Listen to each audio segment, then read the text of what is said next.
On primary day in Colorado, a room full of political science students at the University of Denver watches election results roll in. I just like the math behind predicting an election. Like, it's that simple, regardless of who's going to win. Claire Yockey and her friends aren't just observers of the political process, they're participants. They plan to vote for president this fall. I think young voters are always important for every election year. But as Aiden Herrera knows, young voters can be unpredictable. 18 to 29-year-olds with less at stake in terms of families and careers than their elders have long voted at lower rates than their share of the U.S. population. Basically, there's some political science research on this suggesting that, the best thing to predict whether someone is going to vote is if they voted last time.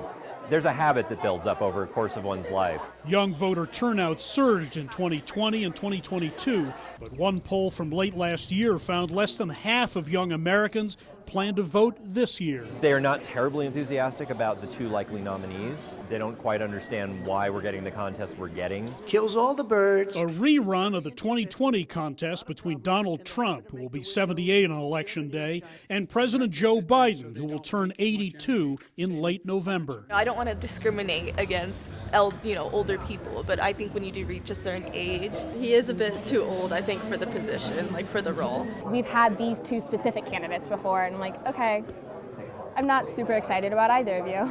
Younger voters have traditionally leaned Democratic, but at least one recent poll showed Republican Donald Trump running a few points ahead of Biden among this demographic.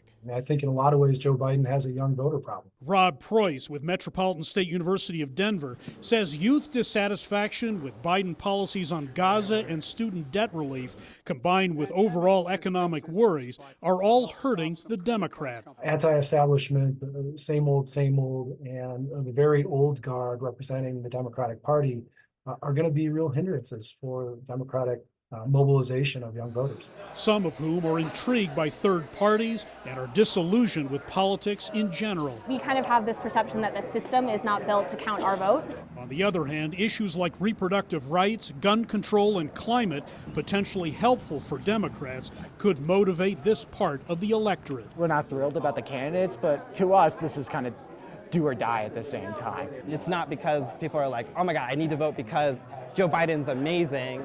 It's like, I need to vote because I don't want my right to abortion to be completely gone, and voting's important. A new poll shows young voters looking more favorably at Biden, but this group is still very much up for grabs. Their role in the November election remains uncertain. If we all did show up, it would make a huge difference. Hendrik, Sybrandy, CGTN, Denver.